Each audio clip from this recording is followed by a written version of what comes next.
ಮತ್ತು ನನ್ನೆಲ್ಲ ಸಹೋದ್ಯೋಗಿ ಮಿತ್ರರಾದ ನಮ್ಮ ASI ಅವರವರೇ, ಸಿಬ್ಬಂದಿ ವರ್ಗದವರೇ, ನಮ್ಮೆಲ್ಲ SM ಕರ್ನಾಟಕದ ಸಾರ್ವಜನಿಕರೇ, ನಿಮ್ಮೆಲ್ಲರಿಗೂ ನನ್ನ ವೈಯಕ್ತಿಕವಾಗಿ ನನ್ನ ಇಲಾಖೆ ವತಿಯಿಂದ, ನನ್ನ ಮೇಲಧಿಕಾರಿಗಳ ವತಿಯಿಂದ ನಿಮಗೆ ನಾನು ಹೃತ್ಪೂರ್ವಕವಾದ ವಂದನೆಗಳನ್ನು ಅರ್ಪಿಸ್ತೀನಿ.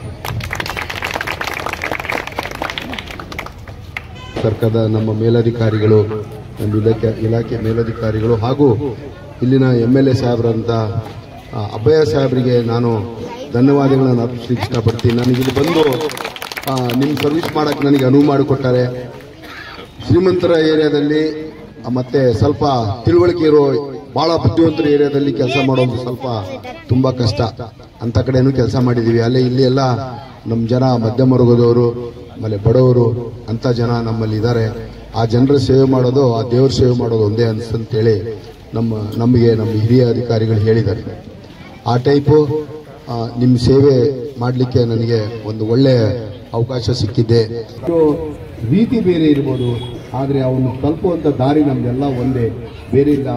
ಬೇರೆ ಯಾರೋ ಕಿಡಿಗೇಡಿಗಳು ಅದನ್ನು ಏನೋ ಬಣ್ಣ ಕಟ್ಟಿ ಏನೇನೋ ಹೇಳಿ ಏನೇನೋ ಕತೆ ಹೇಳಿ ನಮ್ಮ ಮನಸ್ಸನ್ನು ಇದು ಮಾಡುವಂಥ ಇದಕ್ಕೆ ದಯಮಾಡಿ ನನ್ನ ಅಭಿಪ್ರಾಯ. ಅದಕ್ಕೆ ತಾವು ಈಗ ಕೆಲಸ ಇದ್ದಾಗ ಸ್ವಲ್ಪ ಭಾಗವಹಿಸಬೇಕು. ಅವ್ರು ಹೇಳಿದ್ರು 100 90% ಜನ ಇದು ಅದ್ದಿ ಒಪ್ಪುವಂತ ಮಾತು. ಯಾಕಂದ್ರೆ ತಿಳುವಳಿಕೆಯವರು ಬಹಳ ಬೇಡ. 5 ರಿಂದ 10% ಜನ ಇಡೀ ಸಮಾಜಕ್ಕನ್ನ ಹಾಳು ಮಾಡುವಂತ ಜನ ಅದ. ಅದಕ್ಕೆ ತಮ್ಮ ಭವಿಷ್ಯ ಅಲ್ಲದೆ, ತಮ್ಮ ಭವಿಷ್ಯ ಅಷ್ಟೇ ಕೆಡಿಸ್ಕೊಳ್ಳೋದಲ್ಲ, ಇಡೀ समाजನ सಣ್ಣ युवकರಿಗೆ खेल। पहले तुम सुधारो, उसके बाद में तुम्हारा नहीं होता तो उनको सहारा दो। क्या अभी गलत नहीं होता? ये बोले तो आजकल का माहौल है, बोले उन्होंने आज ये क्या बोलते हैं, जात है कि दो ಒಂದು ಹೆಣ್ಣು ಒಂದು ಗಂಡು, ನಾವು ಮಾತ್ರ ಎಲ್ಲ ಮಾಡ್ಕೊಂಡಿದ್ವಿ. ಮುಸ್ಲಿಮ್, ಕ್ರಿಶ್ಚಿಯನ್, ಹಿಂದೂ, ಬಂಡು, ಅದು ಇದು ಅಂತ ನಾವೆಲ್ಲ ಮಾಡ್ಕೊಂಡಿದ್ವಿ. ಜಾತಿ ಇರೋದು ಎರಡ. ಯಾವ ಧರ್ಮದಾಗ ಹುಟ್ಟಿರಿ ಆ ಧರ್ಮ ಪಾಲನೆ ಮಾಡೋದು ನಿಮ್ಮ ಕರ್ತವ್ಯ. ಯಾವ ಧರ್ಮದಾಗ ಅವ ಮುಸ್ಲಿಂ ಧರ್ಮಗೆಲ್ಲ ಹುಟ್ಟಿ ಇತರ ಸಮಾಜದೊಳಗೆ ಹುಟ್ಟಿದ್ವಿ. ಆ ಧರ್ಮನ ಪಾಲನೆ ಮಾಡೋ ಅವನ ಕರ್ತವ್ಯ. ಅದನ್ನ ಬಿಟ್ಟು ಏನೇನಾರ ಚಾಕು ಚುರಿ ಇಂಥವೆಲ್ಲ ಯುವಕರು ಮಾಡಬಾರ್ದು. ಯಾಕಂತ ಹೇಳಿದ್ರೆ ನಿಮಗೆ ತಗೊಂಡು ಹೋಗಿ ಬರೋಬರಿ ವ್ಯವಸ್ಥೆ ಮಾಡೋ ಮಟ್ಟ ಮಾಡೇ ಮಾಡ್ತೀವಪ್ಪ ಅಂತೇಳಿ ಅಂದ್ರೆ ತಿಳ್ಕೊಂಡ್ರೆ ಅದು ತಪ್ಪು.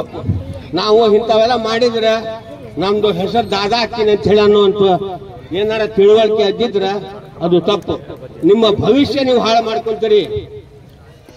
ಒಮ್ಮೆ ನಿಮಗೆ ಕೇಸ್ ಬಿಟ್ಟು ಪೊಲೀಸ್ ಸ್ಟೇಷನ್ನಾಗ ನಿಮ್ದು ಇತಿಹಾಸ ಬರ್ದಿರ್ತಾರಲ್ಲೇ, ಇವ ಹಿಂದೆ ಹಿಂಗಿದ್ದ ಇಂಥ ಇಲ್ಲ, ಇವನ ಮೇಲೆ ಇಷ್ಟು ಕೇಸ್ ಅದಾವ.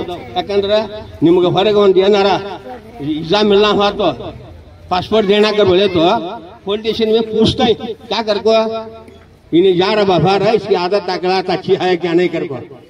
तब इनका करते हैं, इसके इतिहास काटते हैं। इन 18 साल की उम्र में चाकू रख ले स्वर्ण मार दे गया था कर को लीके बा करके तो काम खत्म उसका, उसे नहीं मिलता अलाव। उसके वास्ते बहुत अच्छे ख्याल समझा हमारे सिपाही साहब, उनके